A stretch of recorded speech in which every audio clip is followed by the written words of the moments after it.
Hey, it's Sarah with GITM Recaps. The Spy X Family anime shows a world divided into Ostania in the east and Westalis in the west. Both countries are enemies, and Donovan Desmond, the head of Ostania's National Unity Party, has recently attempted to instigate a conflict between them. So, in order to halt the global bloodbath, Westalis assigned an agent named Twilight to disrupt Donovan Desmond's intentions. And in order to do so, he must marry and have a kid within the following week. Twilight tears up the newspaper as he reads the absurd conditions, as it is impossible to have a kid in a week. Anyway, sarcasm aside, the story progresses as he learns more about the mission known as Strix. Twilight's organization can only achieve by having a regular wants him to face Donovan Desmond, which he family and enrolling his child in the Eden prestigious school, as Donovan only attends at the school's annual gathering for his child. Later, he visits an orphanage to adopt a child whose IQ must be high enough to be admitted to the famous Eden school. After discussing the required kid with the orphanage's housemaster,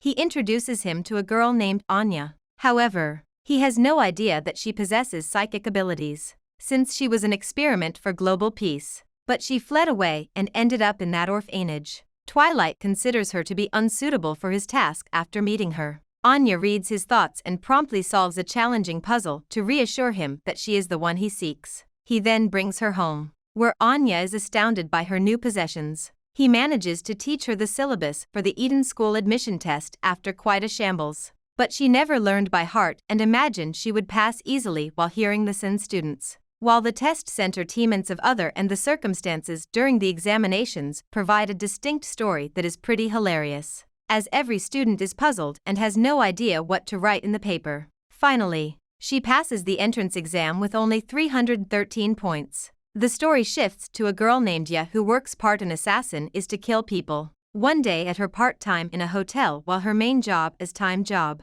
she and her pals were discussing why she doesn't have a partner, and their debate resulted in an invitation to a party with their boyfriends. Ya's brother Yuri contacts her late at night and asks her to start dating because he will no longer be able to care for her. At that point in the story, she becomes upset and informs him that she has a boyfriend and will bring him to her coworker's party. Later that night, she goes on a mission to assassinate several men, but she damages her outfit in the process. She only has one formal dress and wants it fixed for an upcoming party, so she goes to a nearby tailor shop to get it fixed. Have I mentioned that Anya was called out for an interview with both of their parents after passing the Eden admission test? And now Twilight, disguised as Lloyd Forger, is required to marry a woman for the school anti review? So, certainly, fate brought Forger and Ya together in the tailor store. Ya tells Forger to be his false lover for a party so that her brother doesn't get angry. Forger accepts the agreement and wants her to be Anya's disguised mother in order for her to enroll in the Eden school.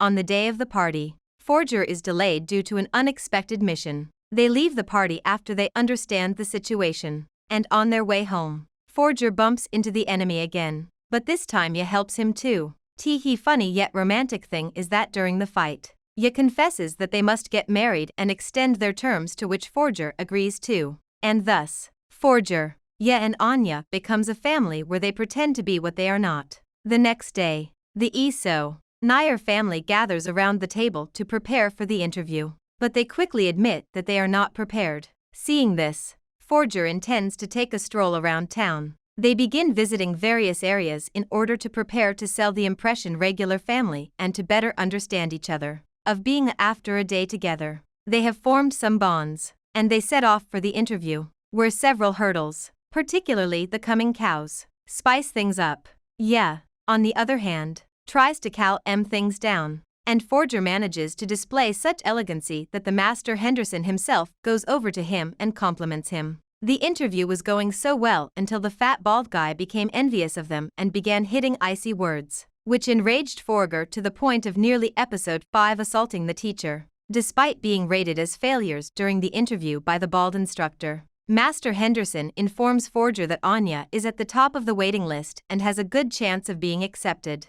Fortunately, she is enrolled the next day, and during the celebration, Forger's buddy Frankie devises a reward for Anya, who want to play a spy anime role in real life. So, the mission begins, and while you're enjoying the spectacular action, combat, and Anya's enthusiasm. Don't forget to subscribe to our channel and hit that notification bell. Forger has been requested a briefing on the Operation Strix, and during the conference, he was informed that if he wishes to confront Donovan, his daughter must get 8 Stellas or medals in order to become an Imperial Scholar. Later, during Eden Academy's orientation, Forger devises a plan B to get close to Donovan, as his second son Damien is Anya's classmate. He wants her to become his buddy so that he may meet Donovan. Anya overhears Forger's thoughts and rushes over to him for a conversation. But he bullies her, so she punches him as Ye has taught her to do in challenging situations. Later, Master Henderson informed Forger that Anya had given a bolt, which is a negative score, since she punched Damien.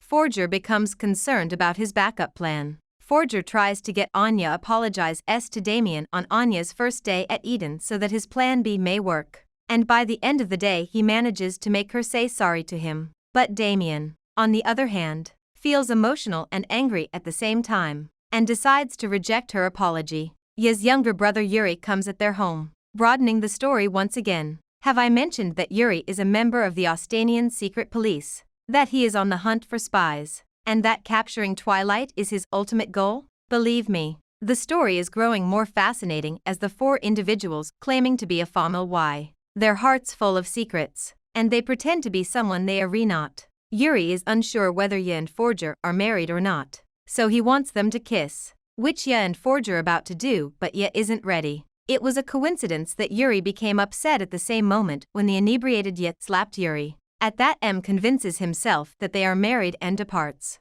The next morning, Forger and Ye feels oment in the story. He estranged from one another, and Yuri is depressed because she believes Forger does not deserve her. Yuri's inquiry has left a scar on their soul. But in the end, after some creeping in, Forger reconciles with Ye and urges her to be herself since she doesn't need to compromise her personality for them. Back at Eden Academy, the dodgeball game day is quickly approaching, as Ye trains Anya with her own assassination tactics. On the day of the games, Anya and her friends face the 4th grade, or should I say 4th grade monster, Bill. Except for Damien and Anya, he alone disqualifies the entire class. Anya effortlessly avoids Bill's attacks by eating his thoughts. However, after falling, she is unable to turn the tables. Damien leaps in, convinced that she is stronger than him and will undoubtedly win. Damien has gone, leaving Anya alone on the ground, and she gathers the courage to use her her's ultimate attack.